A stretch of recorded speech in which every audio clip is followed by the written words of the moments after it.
In the past few months, Oculus has more than fallen from grace. From attacks on their new launch video for the Oculus Touch controllers, like the nightmare fuel like versus dislike bar, to the comments section with people saying things like Oculus is anti-consumer and anti-competitive, that they're killing an exciting new area of technology with terrible business practices, that they're turning into the Apple of VR, that they are the cancer of VR.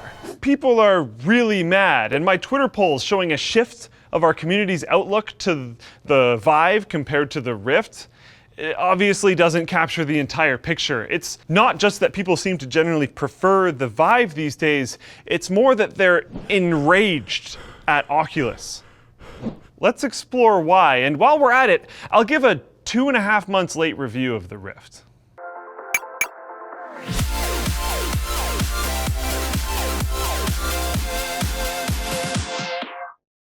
Cooler Master's Mastercase Maker 5 features the freeform modular system, allowing you to customize, adjust, and upgrade. Make it yours at the link below. Putting aside the hatred for a moment, ignoring room scale, forgetting about the controllers, and putting a pause on the accusations of bad business practices, trust me, we'll get back to those soon. But taking just a moment to look at the headset alone, the Rift is actually rather remarkable. The combination of the tension retracting mechanism and the Velcro straps make it effortless to fit the Rift onto your head. The lightweight overall design and high quality materials make it quite comfortable to wear. The IPD adjustment, or like how far away the lenses are from each other, is easy to find and simple to use. Even the on-ear headphones are surprisingly quite good, meaning that you won't have to worry about earbuds or headphones falling off or falling out when you whip your head around in VR. Everything about the headset, even down to the cable breakout, feels quality. But unfortunately for Oculus, immersion in VR is key, and an important big step to immersion is getting your hands in the experience. Without some form of hand presence, even something rudimentary, the Rift feels incomplete. Especially because we aren't examining it in a magic vacuum where other products like the HTC Vive don't exist.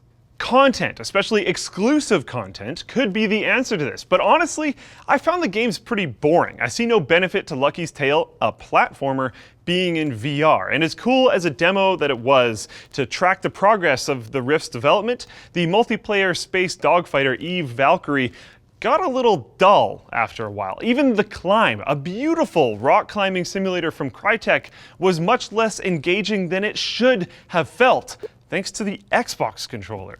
I mean, sure, for passive experiences that don't require controller input, like watching movies in a virtual reality theater, or the throbbing market of POV virtual reality experiences for adults, the Oculus actually wins pretty handily.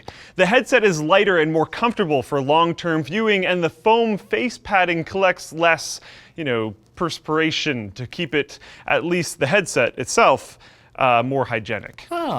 Which isn't to say that Oculus has no solution for hand presence in VR. The Oculus Touch controller is fantastic. I've used it, and in my opinion, it's even just slightly better than the admittedly wonderful Vive controllers. So great, it wins. But you can't win an award if you don't show up for it. So where the hell is it? Well, let's see. There's a new video on the Oculus YouTube channel about the Touch. Surely that will tell us when it's coming out, how much it will cost, etc. Nope, just a video of some attractive people being super excited about watching each other play VR games, which is pretty awkward and kind of boring for the most part. By the way, and it's coming this year, so that's good news, I guess. So the headset is good, the touch controllers are late, but they're coming. Let's get back to the community anger I alluded to earlier. Why all the hate? It's partly to do with the first part of the video title, the over 30 full games part. At first, this sounds awesome. The lack of full games has been a big problem for VR so far. So to have a whopping 30 of them coming out is a great thing.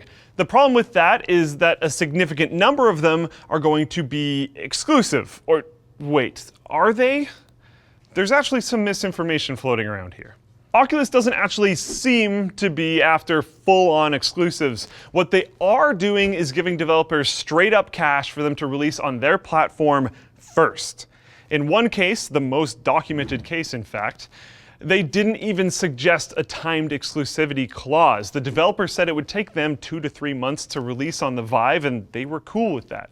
Gabe Newell, by contrast, responded to a fan's email stating that while they do financially support devs by essentially giving them an advance on their Steam sales, they never ask for any form of exclusivity, timed or not. So you can decide to raise your pitchfork or not. You're entitled to that. But personally, until I have more hard facts, mine has been stowed. But the ultimate question remains, should you buy one? Nope.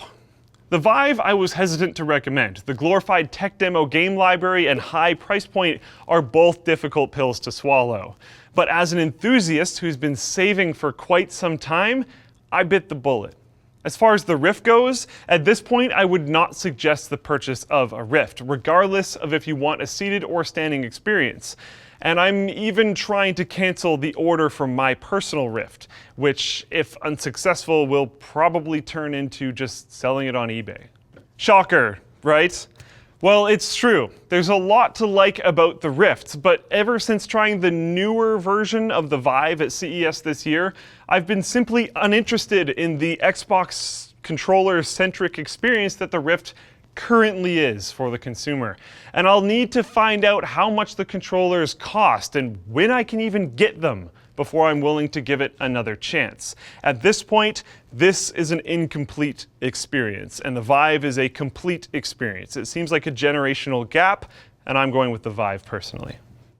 TunnelBear is a simple VPN app that makes it easy to browse privately and enjoy a more open internet. Your information is kept private from your internet provider, advertisers, and even some hackers, or anyone just looking to track or profit from your data. TunnelBear has a top-rated privacy policy and does not log your activity. Try for free with 500 megabytes and no credit card required, and if you choose to get unlimited data, you can save 10% by going to tunnelbear.com/LTT. Thanks for watching, guys. If it sucked, you know what to do. If it was awesome, get subscribed, hit the like button, or even consider joining the forum, because it's cool over there and you can become a contributor if you want, but you really don't get much, to be completely honest. So you can just bro out and be a member. That's fun too. Check out this video, which is a random one of the videos where I said that I was going to keep my pre-order for the Rift. You know, whatever. I was probably talking about the DK2 at that point in time, but don't worry about it. I'm gonna go play Vive games.